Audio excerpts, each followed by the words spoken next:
The community once again has asked for ICP, and it's a good job as well because it's just smashed through our resistance level that we've been waiting patiently for such a long time now. So we've got new projection levels, we've got new support levels, and here's what I'm watching. I just take a step back, look at this chart, beautiful chart, absolutely smashed it straight through the resistance point as we expected. So what are we looking for in ICP now? Because we waited patiently trying to break this previous resistance level, and we were tracking this for, before we managed to get the break, 85 days. That's a long time, guys. 85 days. And look what happens after 85 days. Bam, straight through. You've got to be quick in the crypto markets. That's why it's important to make sure that you're greedy with your entries, accumulate at the right areas, and know when to take profits, guys. So I've got projections on ICP at $20, $22.48.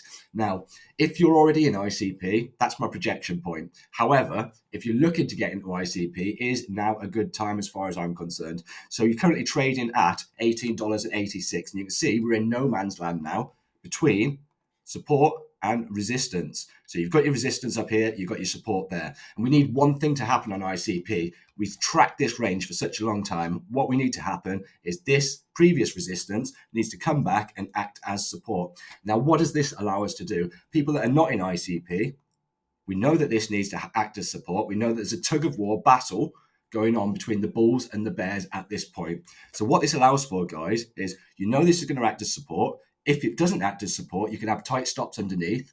And if you took a trade here, and you've got your projections up there, and you've got your stops below the previous low, or back in your previous resistance band, and then you're looking at a healthy 6.31 risk to reward there.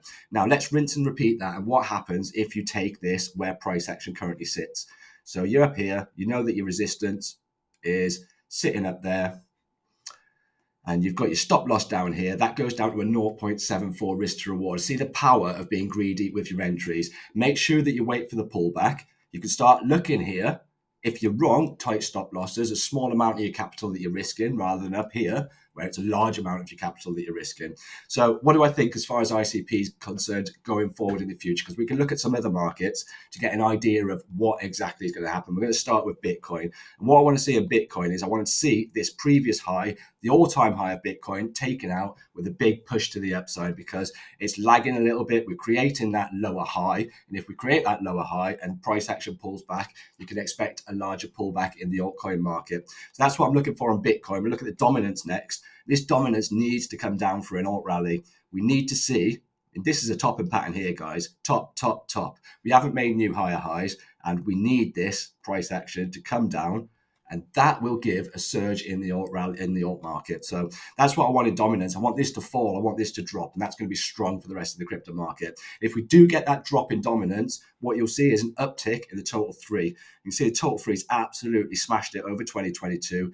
2023 into 2024. So we need the total three to actually break the high. And if the total three does break the high, what you'll see is the downturn in the Bitcoin dominance and also the USDT dominance. Now, why is it important to track the USDT dominance? So it's the strength of the dollar. We want a weak dollar for more confidence in on-risk assets. That's what we're waiting for. So if you think of the DXY, which is the strength of the dollar against a bag of fiat currencies, think of the USDT dominance as the dollar tether against a bag of the rest of the crypto market. So the rest of the crypto market as a whole, the USDT dominance is sitting at 4.07. Now, do we want an uptick or do we want a downtick in this? We want a downtick in the USDT dominance always. That gives confidence in the rest of the crypto market. Total three gives confidence in Bitcoin, and then we can run with on-risk assets. So what's likely to happen here, we're on a strong support base here, sitting between 3.78% and 4.07%. So you're likely to get a bounce from here to come back and test this lower low.